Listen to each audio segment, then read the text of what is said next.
as the administration prepares to crack down on left-wing organizations that may have a hand in violence.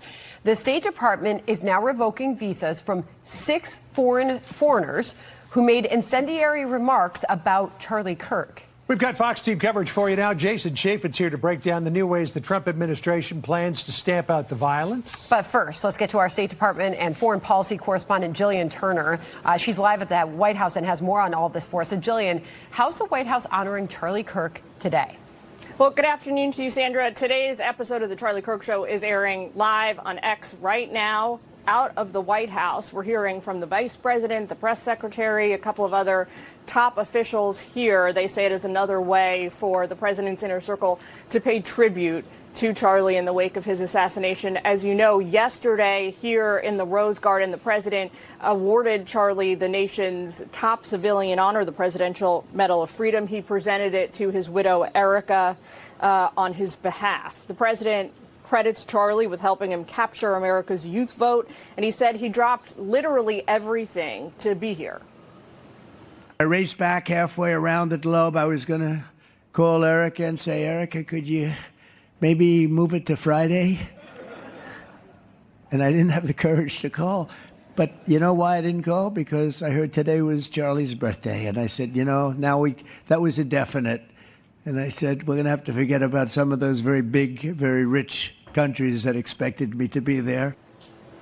The Secretary of State, Marco Rubio, told me last month that he planned to yank the visas of foreigners who were seen to be celebrating Kirk's assassination on social media. He is now following through on that promise. So far, the State Department says they have revoked the visas of 6 people. They posted this on X, quote, "The U.S. has no obligation to host foreigners who wish death on Americans." The State Department continues to identify visa holders who celebrated the heinous assassination of Charlie Kirk.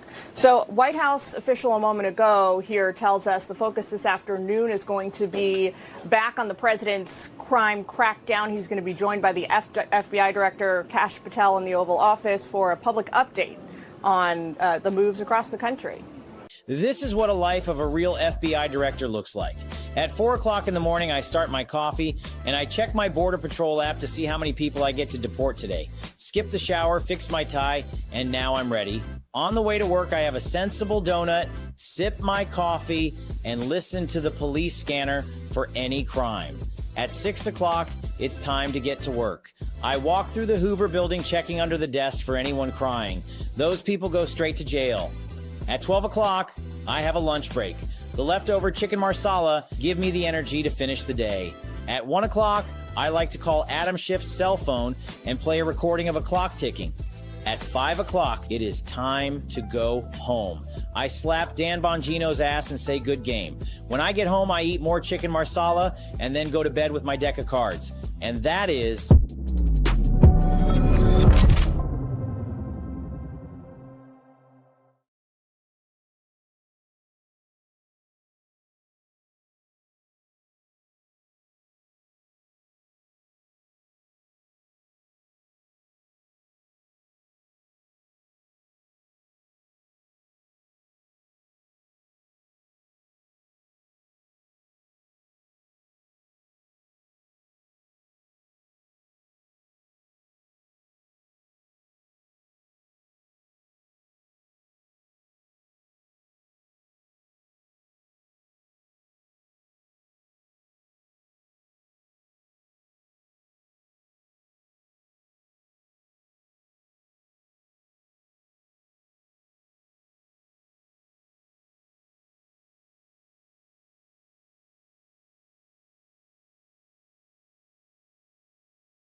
The future of MAGA is here.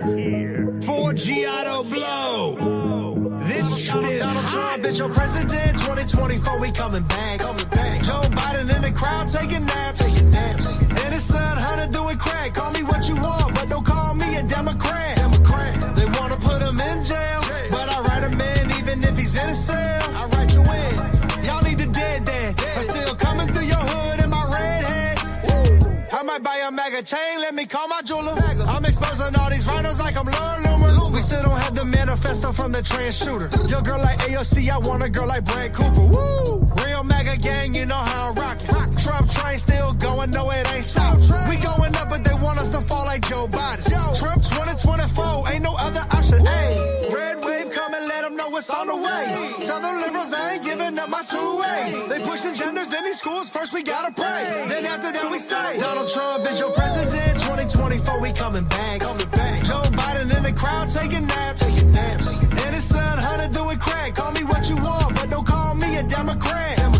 They wanna put him in jail, but I write him in even if he's in a cell. I write you in. Y'all need the dead. I'm still coming through your hood in my red hat. I'm different, but I am not wearing 2 chains. Eminem was cool, but dude changed when he grew fame. America became Gotham, so we need a Bruce Wayne. While at least us sending all our money to Ukraine. I'm feeling myself like Nikki, no heavy. So crazy how she switched for the Bucks, no Brady. Hold on, they say I should get deported, though I'm a citizen, cause I keep going in like undocumented immigrants. Ramaswamy, this gon' take them by surprise, no kamikaze. They think I'm a Nazi cause I fight like I'm Muhammad Ali. Office mags, they ain't stopping that, so they gotta copy. Trump 24, they know I can't let these copies stop me. Your president, 2024, we coming back. Joe Biden in the crowd taking naps. And his son Hunter doing crack. Call me what you want, but don't call me a Democrat. They wanna put him in jail, but I write him in even if he's in a cell. I write you in. Y'all need the dead. I'm still coming through your hood in my red hat.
Come to my borrowed tree. You will with my borrowed tree. So much democracy when you employer me. You want to win your next election. I can help you win your erection. So much democracy.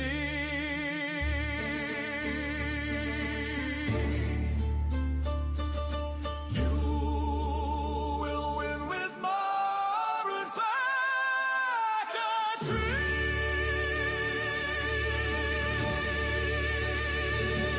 You put your ballot in. I take your ballot out. I change them to your name. That's what democracy all about. In my motherfucking tree. In my motherfucking tree.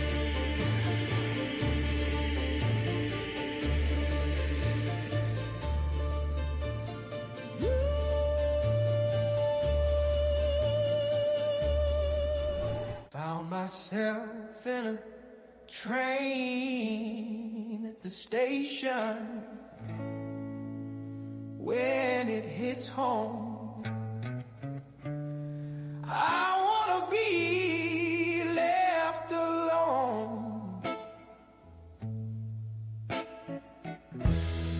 Please take me far, far away. I can't watch it anymore. She covers her face. You might call me hateful. Everybody, it's great to be in this beautiful Oval Office. It never looked so nice. We're getting great compliments, and you see outside how that's come out. It's been great. We make a lot of improvements to the White House, and we're doing that. One of the things you should be looking at is the Palm Court, because that's been totally redone. So we like to preserve and make better the White House, and that's really what's happened, and we're getting tremendous reviews, and we appreciate it. But we're here for a different reason. It's called Operation Summer Heat, which is an appropriate term in light of what we're doing. And early yesterday morning, I returned from the Middle East, where we celebrated a historic agreement to end years of suffering and conflict. Amazing. Every country came together. I mean, even the enemies came out and totally endorsed it. Everybody, I've never seen anything like it. Nobody's seen anything like it. And just as we are forging peace and stability abroad, we're also restoring peace and safety and stability at home. And you see that in Washington, D.C., maybe better than any place, because we got there, and within 12 days it was very good. And within 30 days, it's been as safe as any city in the country. It's been great. Took out 1,700 people, got them out. These are career criminals in many cases, and people that shouldn't have been allowed in by the Biden administration. Historically, the summer months have been a time when violent crime soar, as you know, but not under President Trump. Today, we're announcing the results of a sweeping law enforcement effort known as Operation Summer Heat. We were in many cities that people didn't know about. We kept it a little quiet, and it had a big impact, and you'll hear that in a second. But over the past few months, FBI offices in all 50 states made crushing violent crime a top enforcement priority. That's what they did, rounding up and arresting thousands of the most violent and dangerous criminals. And these are among the most dangerous and violent people in the world. They were allowed, in many cases, not in all cases, but in many cases, they were allowed in by a very foolish, actually stupid, open border policy. Just anybody could have come in. They emptied out their jails, their prisons, their mental institutions. They emptied them into our country. And the people behind me have done an incredible job, because if we didn't have that administration, it would have been so much easier. They allowed millions of people in this country that shouldn't have been allowed, including over 11,000 murderers, half of whom murdered more than one person. And many of them are gone now, or they're put in prison because we don't want to have them come back. So we literally put them in our prison, which we don't want to do.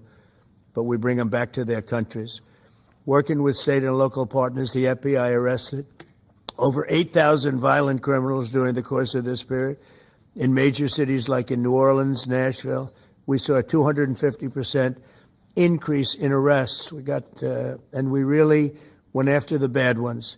These include 725 individuals wanted for violent crimes against children and murderers.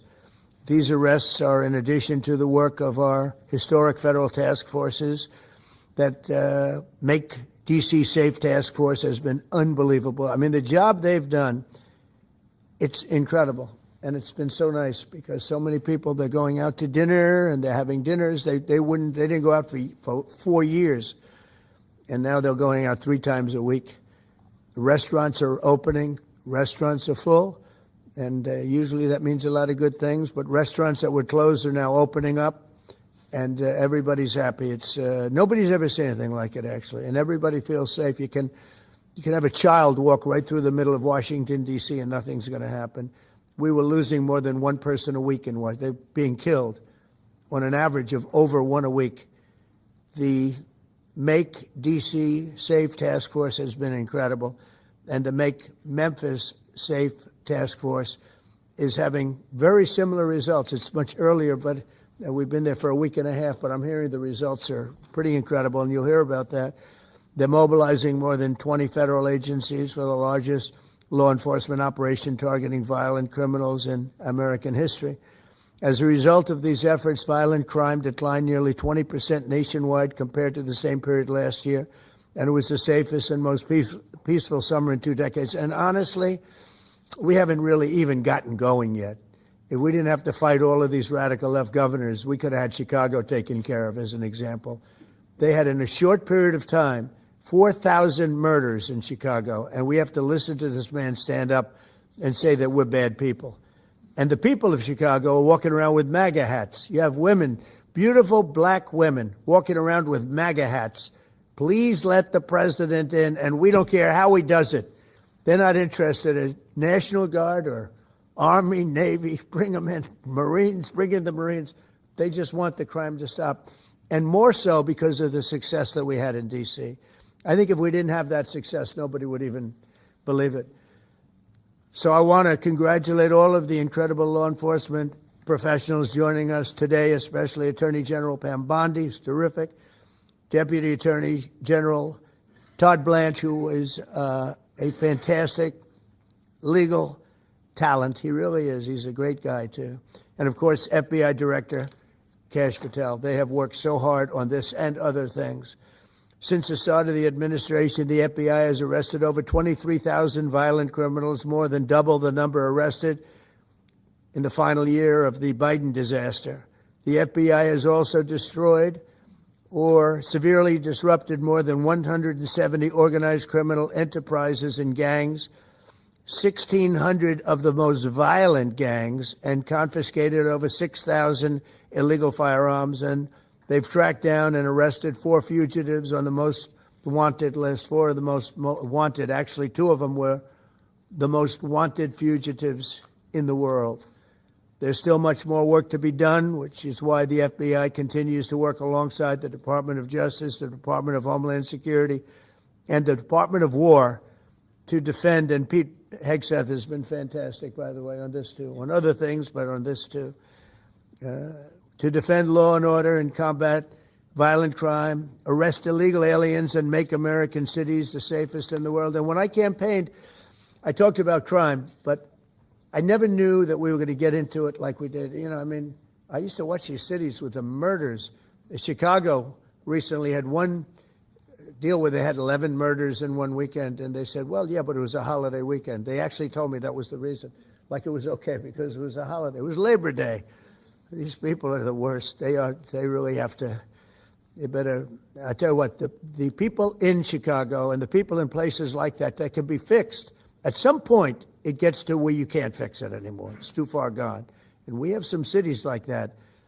But these are great cities that can be fixed. I'm going to be strongly recommending, at the request of government officials, which is always nice, that you start looking at San Francisco. I think we can make San Francisco, there's one of our great cities 10 years ago, 15 years ago, and now it's a mess.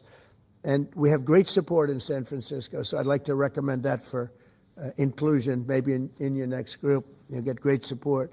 Every American deserves to live in a community where they're not afraid of being mugged, murdered, robbed, raped, assaulted, or shot. And that's exactly what our administration is working to deliver. I didn't realize I was going to make this such a big factor in the administration. I didn't really campaign. I campaigned on crime, but I never thought we'd go into every city and take a really safe city that we've all been living with for years and make them safe. And now it's like a passion for me, and it's a passion for the people behind me. So I didn't get elected. I did get elected for crime, but I didn't get elected for what we're doing. This is many, many steps above. And I want to thank Stephen Miller, who's right back in the audience right there.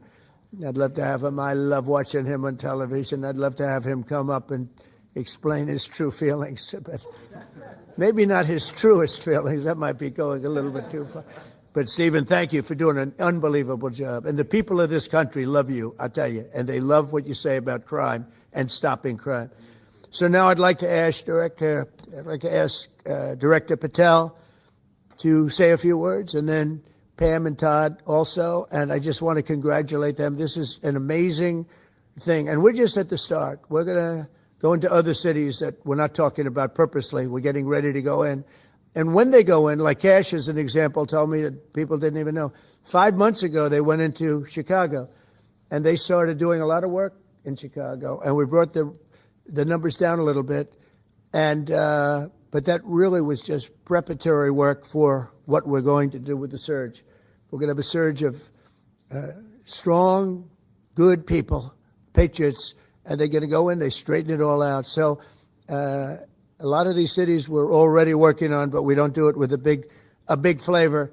But in a little while, you're going to see some numbers that you're not going to believe. And I think you'll probably start with Memphis, because I'm hearing the numbers are much quicker than we even thought possible. But again, D.C. it speaks for itself. Chicago is going to be okay. We're going to save Chicago. And I told you, and I told them, a very respected man, the head of the Union Pacific, said, "Sir, save Chicago. It can be saved." And the way he said it, it was like, can you believe it? We're trying to save Chicago. But I understood exactly what he wants, and that's what we're going to do. We're going to save all of our cities, and we're going to make them essentially crime-free, like other countries have crime-free. If you go all over the world, you go to the world, you hear Afghanistan, and you hear all these different places. Our crime in certain cities is worse than anything they can even imagine. And we're not going to have that any longer. It's going to stop, and it stops right here. Kash, please. Thank you, Mr. President. What I'd like to do is just highlight some of the outstanding work that the men and women of the FBI have been doing. And thanks to your brave leadership and the mandate you were given by the American people to not only defend the homeland but crush violent crime, you tasked us with our great partners at the Department of Justice and the Attorney General and the Deputy Attorney General to start making arrests and bring prosecutions and safeguard our cities. And you said it, this is just the beginning. In just 7 months, I hope the media takes a look at every one of these charts, because these are the best numbers for fighting crime in U.S. history, and it's only 7 months in. And to do that, our vehicle to do it of choice was Operation Summer Heat, which the FBI architected to go after violent criminals. And in just a 3-month span, you had 8,700 arrests of violent criminals. You had 2,200 firearms seized off the streets permanently to safeguard our communities. You had 421 kilograms of fentanyl seized. Just to put that in perspective, that's enough to kill 55 million Americans alone. You had 45,000 kilograms of cocaine seized. And thanks to our Department of Justice partners, you had 2,100 indictments in 3 months, from June to September alone. Mr. President, that in and of itself would be historic for a 4-year presidency. You did that in 7 months because you let good cops be cops, and you partnered us with the right people at the Department of Justice to put the handcuffs on and bring them to court and put them in prison. And if that weren't enough, when you look at the year, for the entire 7-month period that we're talking about here, if you look at the past 4 years of the Biden administration, 16,000, 17,000, 15,000, 15,000. That's the number of arrests year over year of violent felons in this country for the Biden administration. Mr. President, in 7 months, you have 28,600 arrests of violent felons in just 7 months alone. because of your leadership and the dedication of the men and women at the FBI who want to go out there and do the job they were prevented from doing because that department used to be weaponized and politicized. And this is what happens when you take out the fangs of weaponization. This number is historic by every metric. 28,000 people have been arrested, violent felons alone. And then when you go over there and look at some of these charts, if you don't mind, I'll just hop over here. Look at the metrics for not just violent crime, but the homeland. Mr. President, during your administration, the FBI has found and located 5,400 children. That is a 30% increase year to date over the last administration. Violent crimes against children arrests alone are up 10%. Gang arrests are up 210% in the last 7 months alone. And transnational organized crime, which Stephen Miller has been a great partner in, is up over 12% alone. These numbers are historic just as a snapshot. But just so people don't think we're focusing on violent crime alone, the national security mission, Mr. President, under your leadership has never been stronger. We have gone after espionage activities against our main counterparts in China, Russia, and Iran. In China alone, we've had over a 50% increase in espionage arrests alone and prosecutions. In Iran, we have had a 50% increase, again, in espionage cases. And in Russia, we've had a 33% increase in espionage cases alone. When it comes to counterterrorism, year to date, we have 125 arrests this year versus 100 last year, year to date alone. And when it comes to the cyber criminal activities, which are some of the largest enterprises plaguing everyday Americans, we at the FBI have put out a mission to go after cyber criminals like never before. Last year, they had in total 191. This year, you already have 252 arrests. 52 arrests of violent cyber criminals who are stealing from senior citizens, who are violating our children's rights and freedoms, and who are violating everyday Americans. These programs are record. And two of the things I'll finish with that I'm most proud of, Mr. President, this FBI. Fentanyl. As you know, it's a scourge that is killing our youth, 100,000 plus a year. To date, the FBI has seized 1,900 kilograms of fentanyl. That's enough lethal doses to kill 127 million Americans alone. To date. And if that weren't enough, Mr. President, you said we have to go after the worst of the worst. And you empowered our Department of Justice, our Attorney General, Deputy Attorney General, and the Deputy Director at the FBI, led the charge, not just on summer heat, but he also led the charge in the FBI's 10 most wanted fugitives. These people have been on the run for years. And in 7 months, you captured not one, not two, not three, but 4 of the FBI's most top 10 fugitives. 4. And just to put that in perspective, Mr. President, the Biden administration captured 4 in all of 4 years.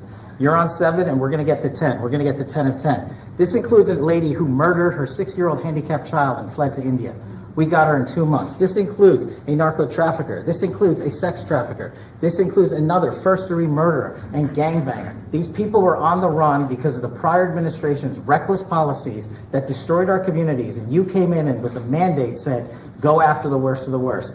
This is just the beginning. This is what happens when you let good cops be good cops at the FBI. Mr. President, I just want to thank you for your incredible leadership, our brave partnership with prosecutors who know how to bring cases and make sure these arrests stick. And that's what the Attorney General and the Deputy Attorney General have led the charge across this country, because arrests without prosecutions are meaningless. We are deterring criminals from doing this activity. We are preventing criminals from coming into America, and we are absolutely crushing violent crime like never before and defending this homeland, sir. And not to mention, I almost forgot this one, it took you, sir, 2 weeks to get the Abbey Gate bomber. Joe Biden had 4 years to look for him. You got him in 2 weeks, thanks to the interagency effort by the FBI and the CIA, went to Pakistan, and now 13 brave warriors who were senselessly murdered because of disastrous Afghanistan withdrawal. They have justice, their families have a peace of mind, and we're going to continue to find the others, Mr. President. On behalf of the FBI, sir, I just want to thank you. Thank you very much, Kash. Great job. Very good. Very impressive. Ken, would you like to say? President Trump, the men and women of law enforcement say 2 things to me repeatedly. First, you have taken the handcuffs off them and let them do their jobs, and you let cops be cops. That's why all this is happening. The director, the deputy director are working around the clock. All of these great men and women in the FBI, they have families at home, and they are working during a government shutdown right now. Many of them have small children. Many of them, I was talking to an agent this morning, many of them have babies at home, and they are working around the clock to not only keep our country, but our world safe. And that's what Operation Summer Heat did. Thank you, Director, and to the Deputy Director for everything you did on behalf of the Department of Justice, and you're going to continue to keep doing. And they set the stage for what we're doing in Memphis. You're going to hear a lot more about that, our joint task force next week, but they set the stage for Memphis. And last night alone in Memphis, there were almost 70 arrests. There were 12 guns seized, and there was a 70-year-old man arrested as a result of our operation in Memphis who raped a child under the age of 3. That one case makes everything we're doing worthwhile. So thank you all for being here on behalf of both of us. Thank you, President Trump. Thank you. Doug, you want to say something? Sure. Thank you, Mr. President. So this is a great day, and I think there's stats that the director talked about which are important, but I want to give 2 examples of what Summer Heat has done that actually will apply hopefully to everybody in this room. The first is for over 4 years during the last administration, there was a hotel in a town, the middle of a town in Alaska, that was being run as a drug den. There were over 1,000 calls to 911 over four and a half year period. There were multiple violent crimes, drug dealers, overdoses, and murders at this one hotel, ruining a community. Summer Heat went in there. It's not only arrested all the participants that were controlling the hotel, but seized the hotel.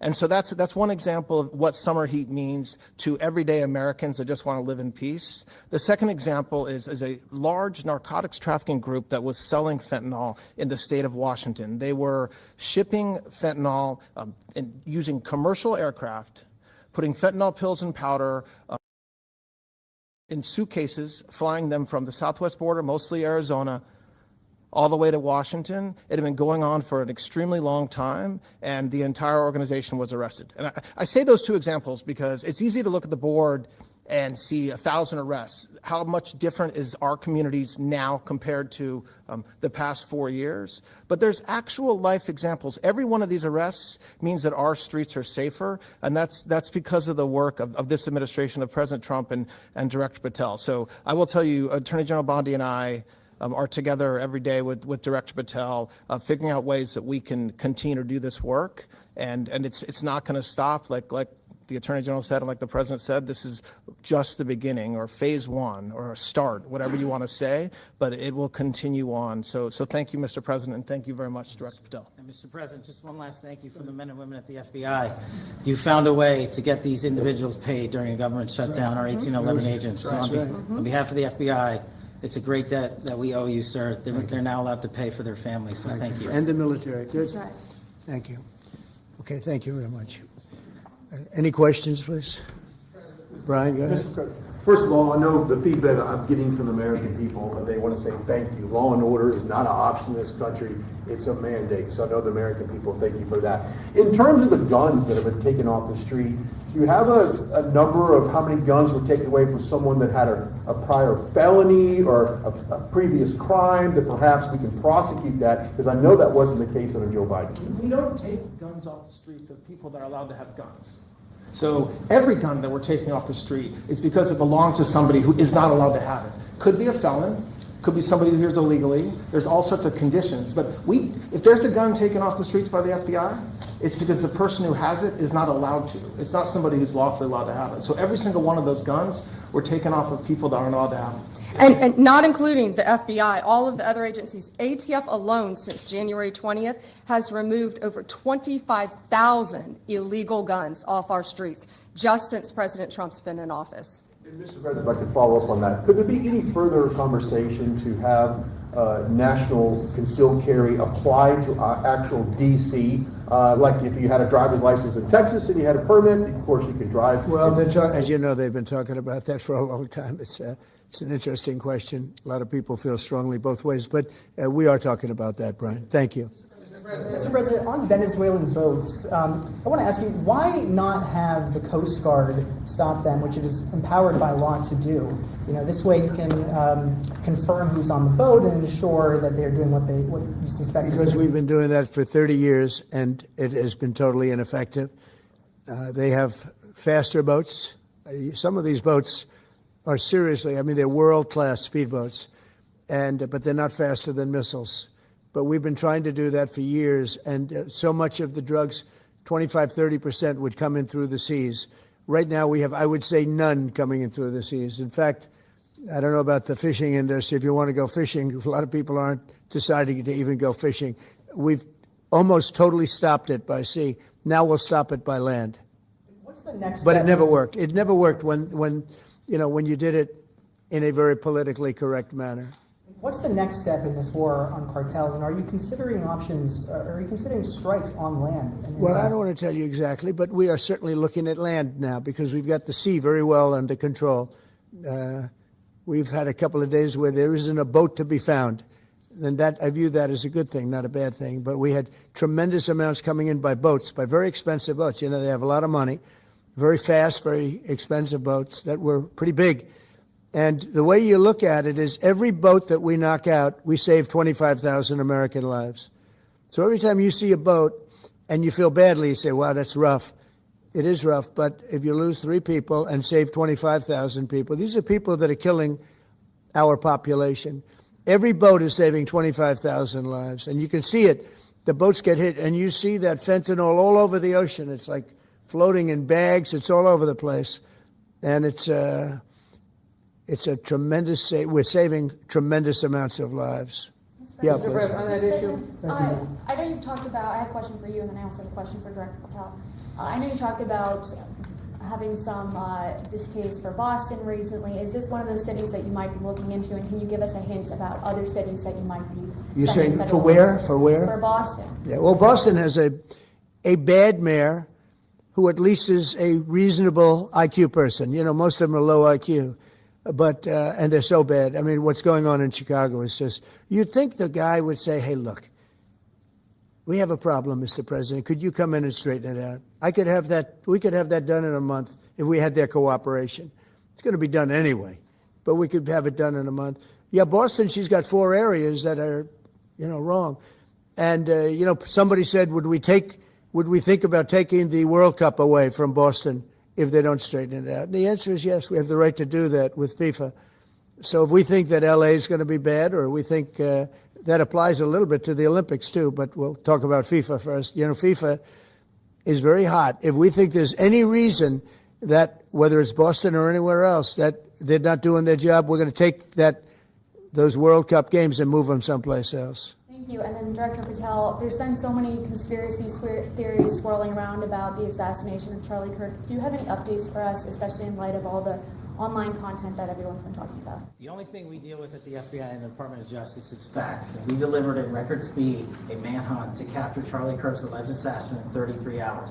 And if you put that in perspective to Luigi Mangione or the Boston bomber, they took them 5 days and a police officer lost their life in their manhunt. We are running on absolutely every single lead, and the best thing we can do to honor my friend Charlie Kirk's life is to make sure that everyone involved is prosecuted to the full extent of the law, and that's what we're focused on, investigating the facts, not trading in conspiracy theories. Okay. Mr. President, thank you so much. Thank you. In light of China's export curbs on rare earths, do you view India as a reliable partner going forward? And are you planning to meet Prime Minister Modi in Malaysia? Are you open to talks in terms of trade? Sure. He's a friend of mine. We have a great relationship. He just said that 2 days ago, as you know. We have a great relationship. No, we were not happy with him buying oil from Russia, because that lets Russia continue on with this ridiculous war where they've lost 1.5 million people, by the way. Russia's lost 1.5 million people, soldiers mostly. This is a war that should have never started, but it's a war that Russia should have won in the first week, and they're going into the 4th year. And I want to see it stop. So I was not happy that India was buying oil. And he assured me today that they will not be buying oil from Russia. That's a big stop. Now I got to get China to do the same thing. That is relatively easy compared to what we just did over the last week in the Middle East. Middle East was 3,000 years, and we got it done. This is 3 years, and I think we'll get it done. I think that President Putin, I think he wants to get it done. We'll see. There's a great animosity between him and Zelensky. You probably have noticed, right? And I think it's hurting the process. Yeah, please. Mr. President, thank you. Curious, Why did you authorize the CIA to go into Venezuela? And is there more information you can share about these strikes on the alleged Well, I can't drug do boats in that, the but Caribbean? I authorized for two reasons, really. Number one, they have emptied their prisons into the United States of America. They came in through the, they came in through the border. They came in because we had an open border policy. And as soon as I heard that, I said, a lot of these countries, they're not the only country, but they're the worst abuser. And they've entered they've allowed thousands and thousands of prisoners, mental institution, people from mental institutions, insane asylums, emptied out into the United States. We're bringing them back, but that's a really bad, and they did it at a level that probably not, many countries have done it, but not like Venezuela. They were down and dirty. And the other thing are drugs. We have a lot of drugs coming in from Venezuela. And a lot of the Venezuelan drugs come in through the sea, so you get to see that. But we're going to stop them by land also. Does the CIA have authority to take out Maduro? Oh, I don't want to answer a question like that. That's a ridiculous question for me to be given. Not really a ridiculous question, but wouldn't it be a ridiculous question for me to answer? But I think Venezuela is feeling heat, but I think a lot of other countries are feeling heat too. We're not going to let this country, our country, be ruined because other people want to drop, as you say, their worst. They have given us their worst. They've loaded up our country with prisoners, with mentally ill people that are seriously ill, criminally ill, and we're not going to take it. And so, I mean, it's just one of those things. And I can tell you, we've taken care of the sea. There's nobody, and we're watching. We're watching.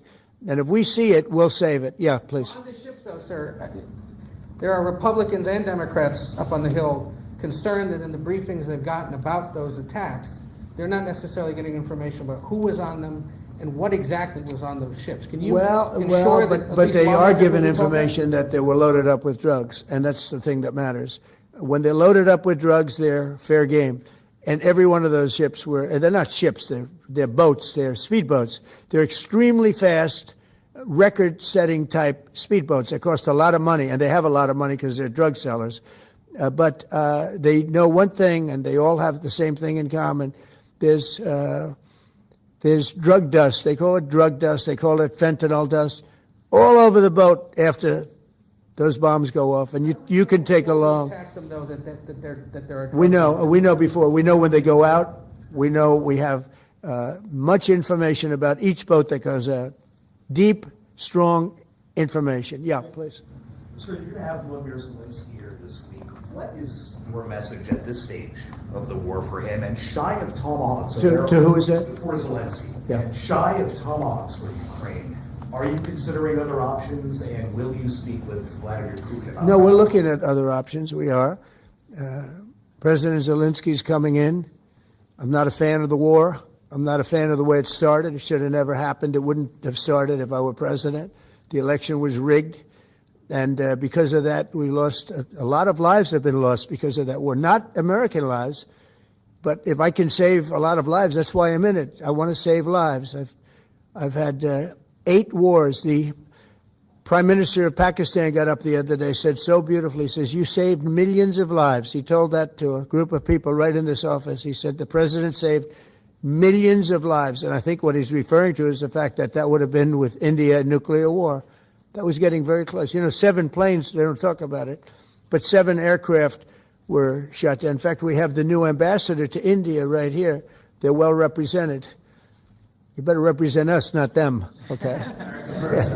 But Sergio's going to do a great job. He's going to do a great job. But no, we'll be talking about the war with him, and we'll be talking about, they want to go offensive. I'll make a determination on that, but they would like to go offensive, you know that, and we'll have to make a determination. Can I follow up a question? Given you have the FBI Director and Attorney General here today, Jim Jordan has asked Jack Smith to appear in front of the House Judiciary. You mean deranged, Jack? He's a deranged individual, yeah. He's asked him to... Well, they should. I'm surprised it takes so long. We're talking about violent crime. What about the crime against a political opponent? That's what we have to talk about, too. Jordan would like to understand the full extent to which the Biden-Harris Justice Department weaponized federal law enforcement. What do you think the committee will find out, Mr. Smith? I think it was the worst weaponization of a political opponent in the history of the world, let alone this country. And I hope that everybody's, they're involved in it. I'm not. I'm the one that had to suffer through it and ultimately win. But what they did was criminal. Deranged Jack Smith, in my opinion, is a criminal. And I noticed his interviewer was, I think that was Weissman. And I hope they're going to look into Weissman, too. Weissman's a bad guy. And he had somebody in Lisa, who was his puppet, worked in the office really as the top person. And I think that she should be looked at very strongly. There was tremendous criminal activity having to do. If we don't have fair elections in this country, we're not going to have a country. And I've said it from the beginning, fair elections and borders. And we need also fair press, because if you don't have fair press, it's very tough. And we've got the strongest border of anybody. Nobody has a border. We have a border where the numbers just came out again. You saw 0 people came in illegally. Now, we do take people into our country legally, but 0 people. But, you know, you're talking about a different subject. You're talking about political crime. They have committed massive political crime.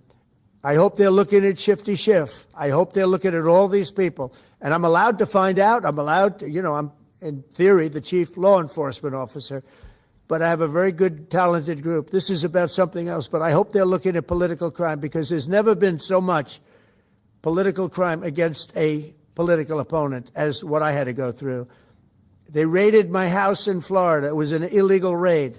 I have a lawsuit that was doing very well. And when I became president, I said, I'm sort of suing myself. I don't know. How do you settle the lawsuit? I'll say, give me X dollars, right?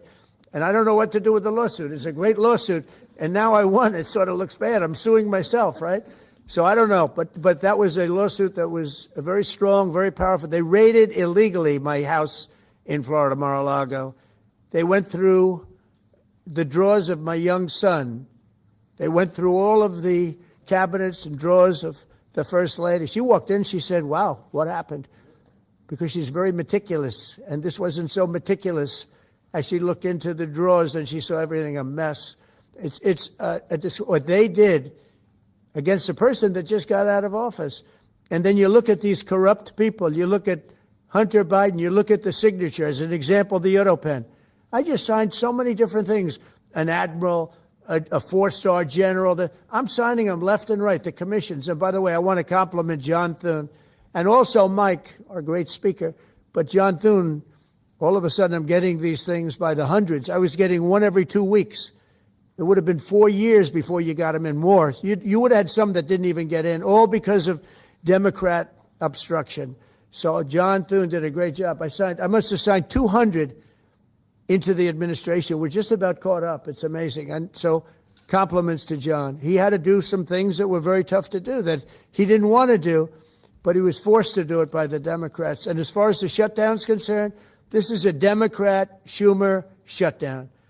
And he's trying to do it to get relevance back into the party because he's a loser. I've known him all his life. He's always been sort of a loser, but an intelligent one. But I think he's losing IQ points with time.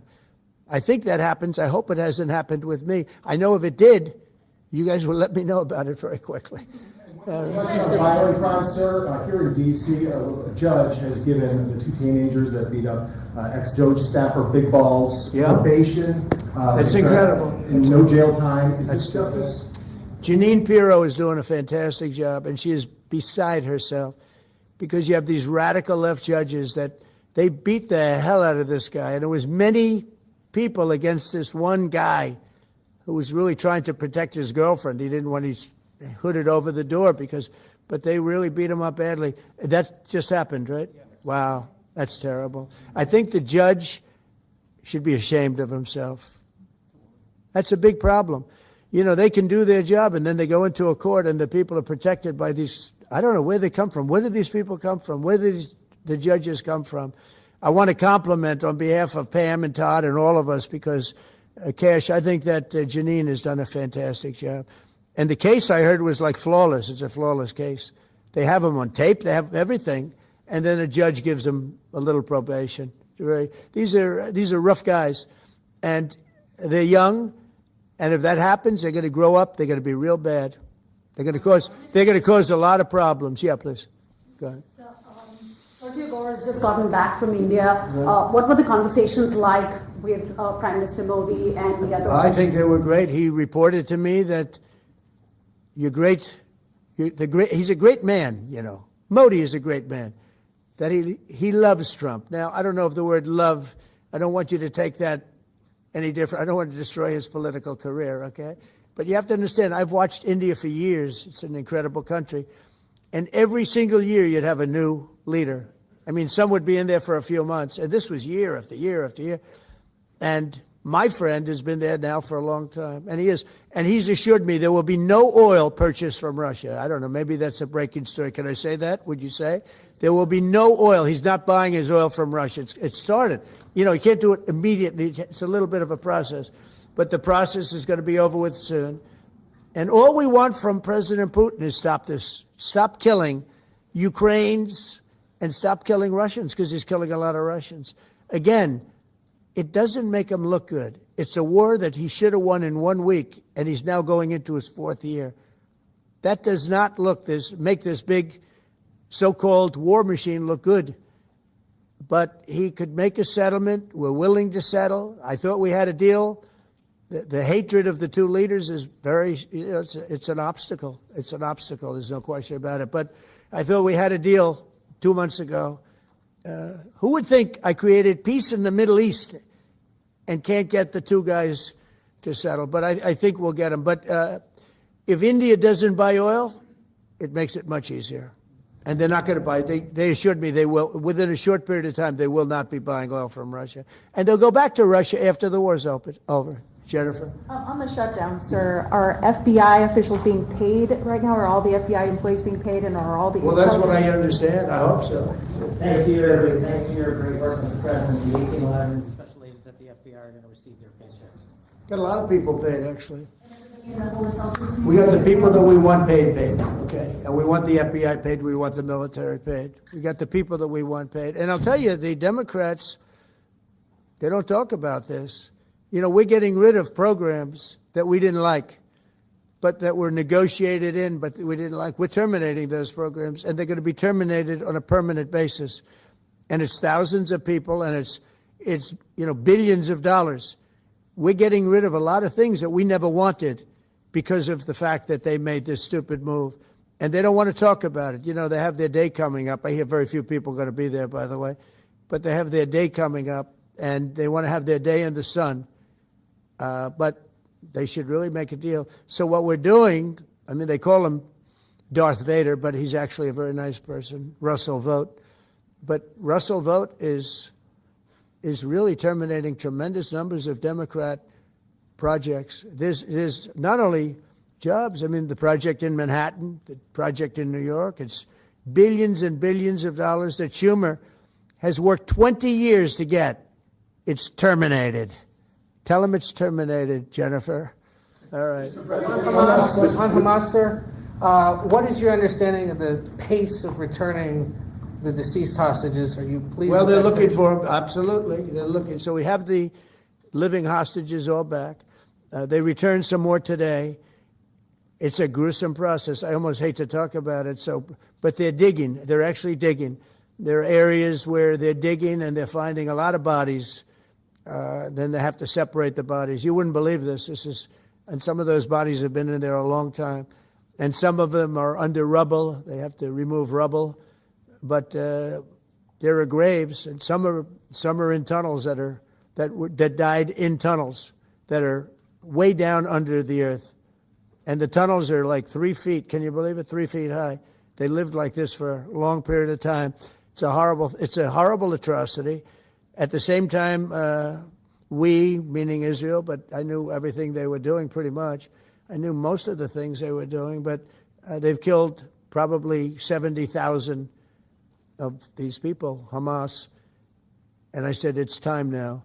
So we'll see what happens. We'll also see what happens. Your next question is going to be the weapons. We want the weapons to be given up, sacrificed, and they've agreed to do it. Now they have to do it. And if they don't do it, we'll do it. We had the head of CENTCOM today suggest that Hamas needs to hurry up and disarm and follow your comprehensive plan. Yeah. That it was the head of CENTCOM saying that. Is that not a signal to Hamas, to the rest of the world, that at some point the U.S. military may more directly engage? We won't need the U.S. military. We won't need it. Why not just yield? Because we're very much involved in it. If we weren't involved, there wouldn't be peace. If we didn't destroy the nuclear capability of Iran, that deal would have never happened for two reasons. The Arab nations would not have felt bold enough to do it because you have a very powerful, at that time, Iran is not powerful anymore, between what Israel and us did, because, the attack was, if you look at it, we helped them very much. They will be the first to tell you, including shooting down thousands of drones that were coming into Israel. We shot them down. We were shooting them down like it was target practice, but we shot down thousands of drones and missiles also going into Israel. But between what we did to Iran that way with the, conventional, we will call it, and what see that beautiful plane, that B-2, I noticed it on the desk. I always thought it was beautiful, but I never understood it. Now I understand. It took in hundreds of thousands of bombs in the form of two, but hundreds of thousands of pounds of bombs. And every single bomb hit perfectly. Then they sent Tomahawks in. They sent 30 Tomahawks on top of it. And that was totally, CNN said, well, maybe it wasn't as bad as Trump said, because I said obliterated. Obliterated is not a strong enough word, actually. And you saw the Atomic Energy Commission came out and said the word obliteration is very, very, think of it. They came in under potential fire. They entered Iran airspace late at night, in the dark, no moon. The moon was low for a reason. What time we picked it. Couldn't see anything. And they hit every target, and they weren't hit. Nobody saw that plane. That plane is stealth. Nobody saw it. The problem with that is it may be stealth today, but tomorrow it won't be. And we just ordered about 20 brand new B-2 bombers. It's unbelievable as a weapon. I know Putin, when I was riding with him in Alaska, we passed a lot of them. And he said, that really did the trick. I said, yeah, it did. It's amazing. The flying wing. But you still see no reason for the U.S. military to get involved in Gaza? No, I don't see that. No, I think we're going to handle it very well. We'll be helping Israel. But we have other countries that are now. We signed, many countries signed. And many of those countries relatively are very strong military powers. And Hamas has no support. See, Hamas had the support of Iran. And now Iran says, don't get us involved. The last time they got them involved didn't work out too well. So they used to have the support of Iran. Today, they're trying to survive. When I heard the reports 2 weeks ago, Iran's looking to build a nuclear weapon, I said, don't worry about it. They got a lot of things they want to do before nuclear weapons. I said, the last thing they want to do is a nuclear weapon. It didn't work out. And if they did a nuclear weapon before they got even close, that site would be attacked and it would be wiped out. Yeah. Mr. President, you're meeting with President Xi in a few weeks. Yeah. If you can't come to an agreement or a deal at that meeting, are we in for a sustained trade war with China? Well, you're in one now.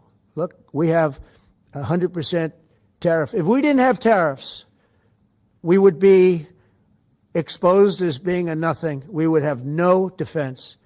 They've used tariffs on us, but we've never had anybody sitting in that chair that felt the need to do it. And they've allowed us to be $37 trillion in debt, et cetera, et cetera.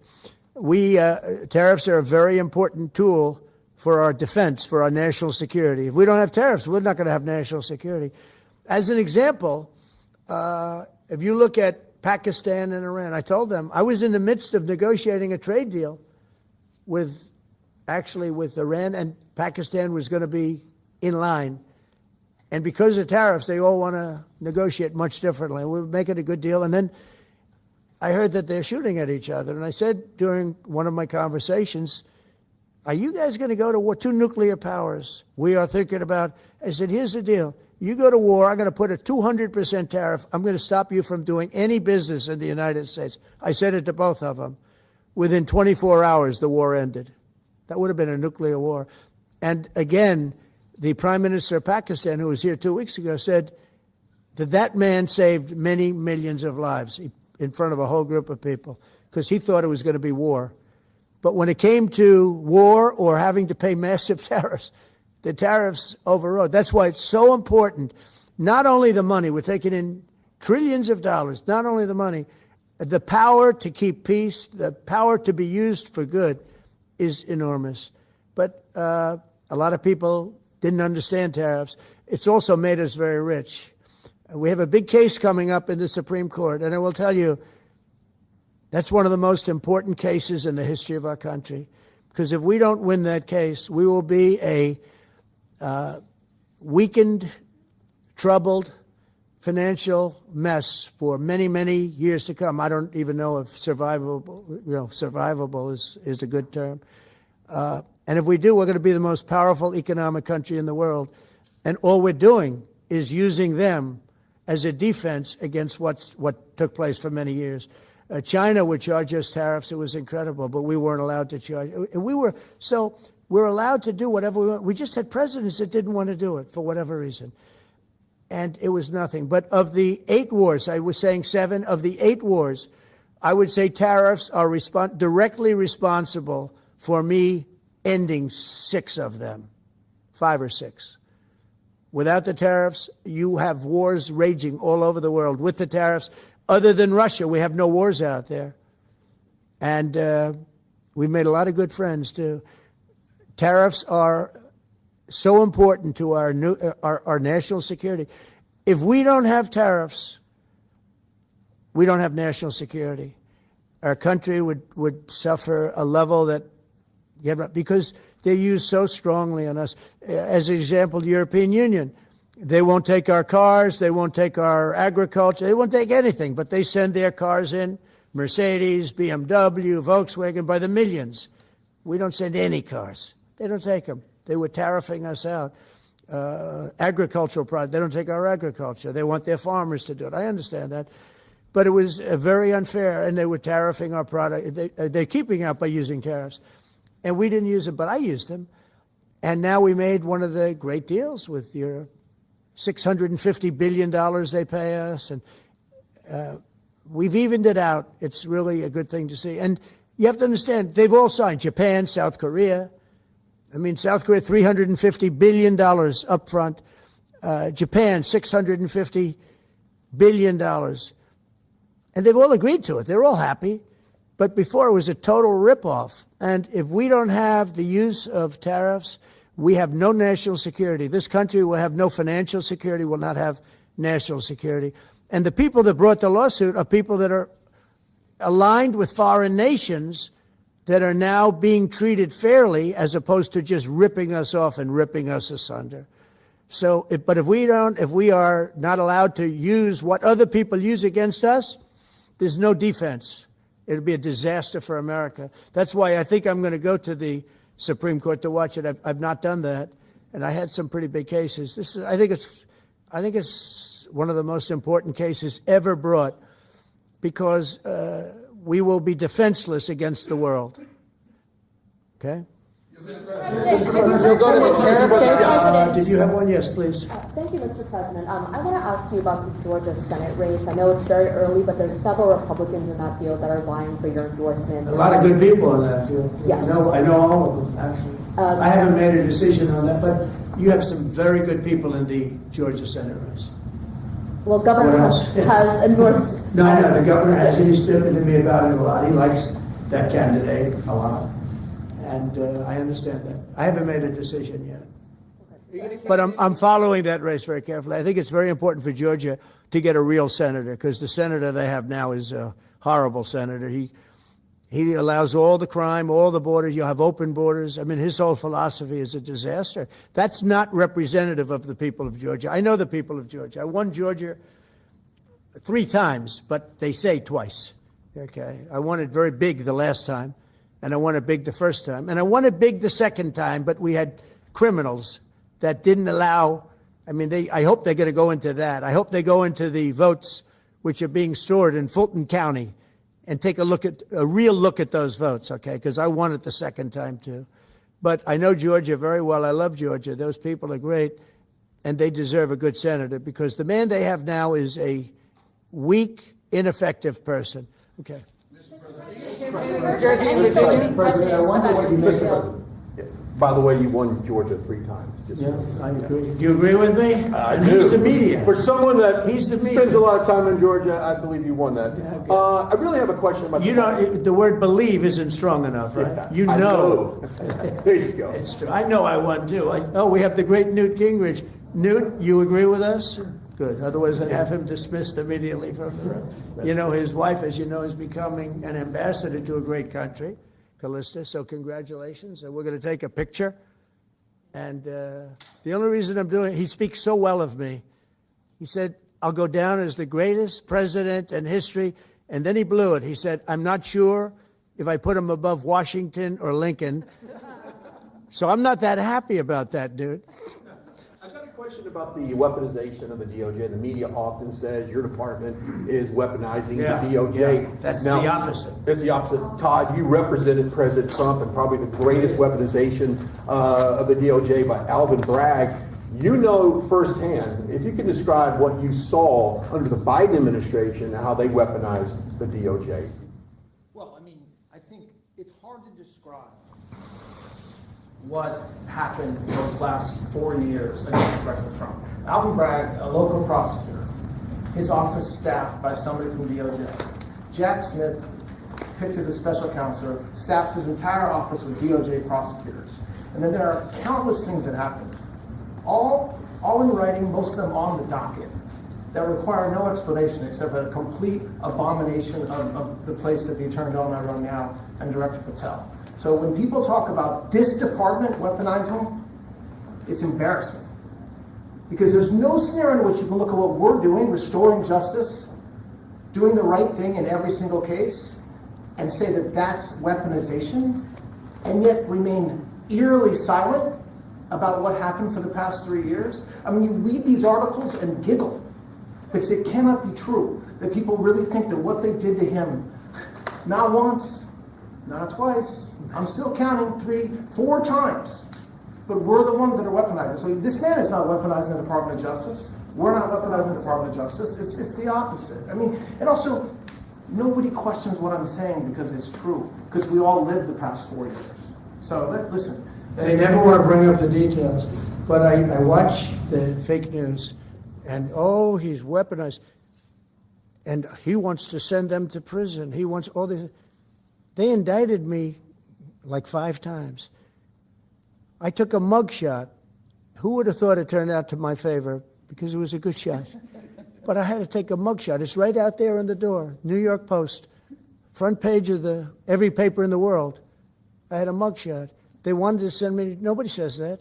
They say, he's acting very, very tough. He's acting unfair. Let me tell you, if they've been nice to anybody, it's to those criminals, because they are so good having to do with all of the things we're talking about today with violent crime. But if anything, I think this Justice Department has been so respectful of the law, because the other Justice Department, with Rita or Lisa and all of that scum, real scum, what they did to the political opponent of a guy that has a seriously low IQ. Now, in his case, it was low based on his career, but it got real low, okay? It was descending rapidly. But what they did to go after his political opponent is legendary, worse than any third world country, banana republic. And what we're doing is nothing. Are you kidding? Nothing. They write stories. Why aren't they doing this? And we'll leave. I don't have to leave it up to them, but I choose to at this moment at least. But there's never been anybody treated in the history of politics. You know, they say the 2 worst treated presidents by the media, etc., was that man right there, the late, great Abraham Lincoln, and this guy right there, Andrew Jackson. They say Andrew Jackson was treated terribly. They give him number 1 and number 2, but that was before I came along, Newt. I say I have number 1 times 10.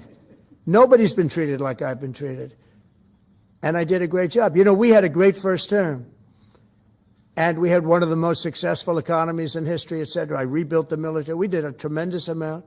The last part, we had a horrible thing called COVID, and we handled that well. We made ventilators for nations all over the world. We did a great job. Probably never get credit for it. Look at the therapeutics, the Regeneron, all the different things, the vaccines, all the things we did. We did a great job, but we had to focus on that. But we had the best economy in the history of our country. We're blowing it away right now. Look at the stock market. It hit another all-time high today.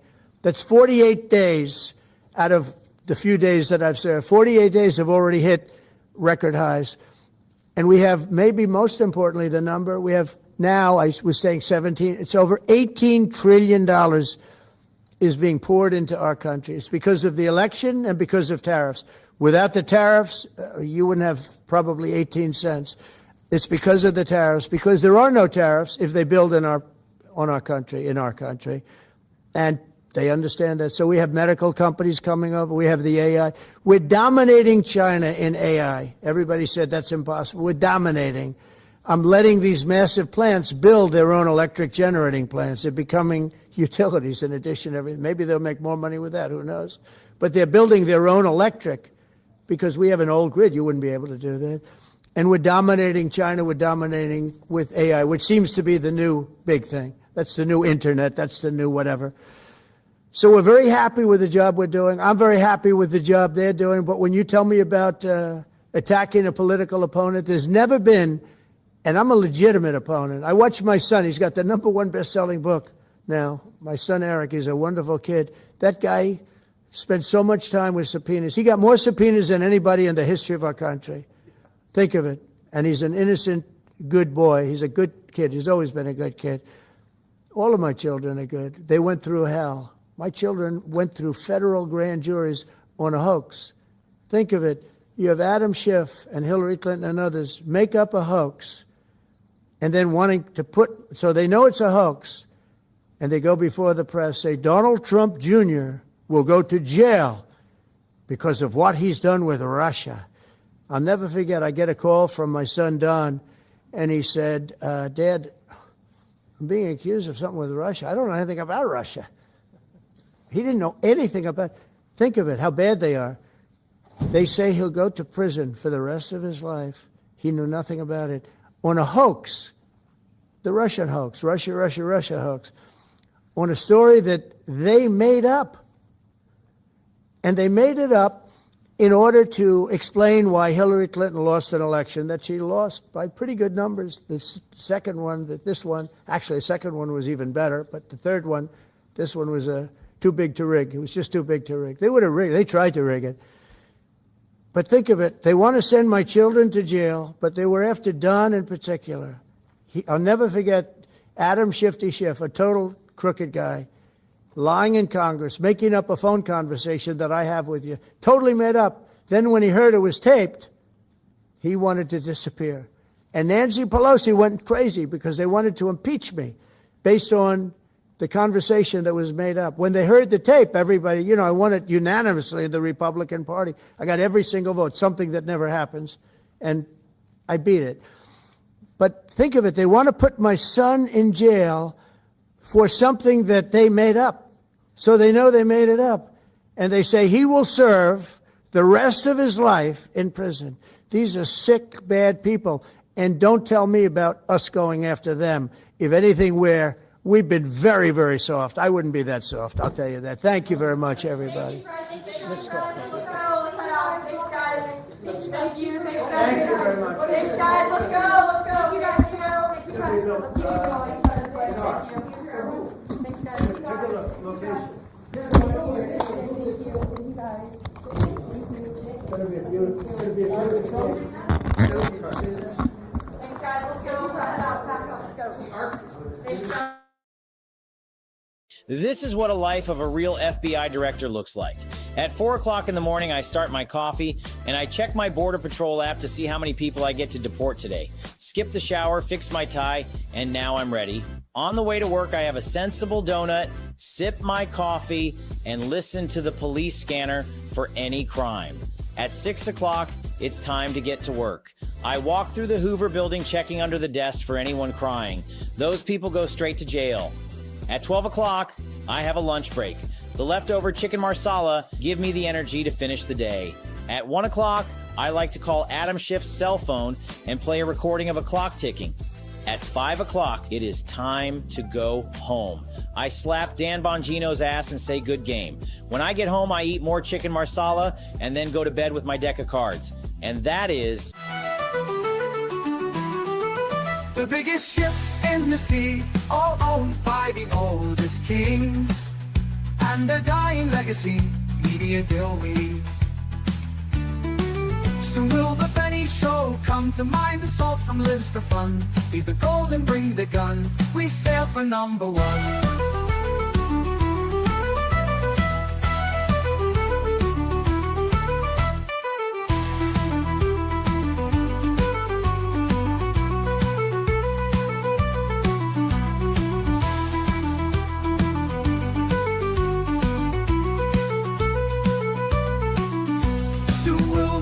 Show come to mind. The salt from lives for fun. Leave the gold and bring the gun. We sail for number one. The biggest ships in the sea, all owned by the oldest king.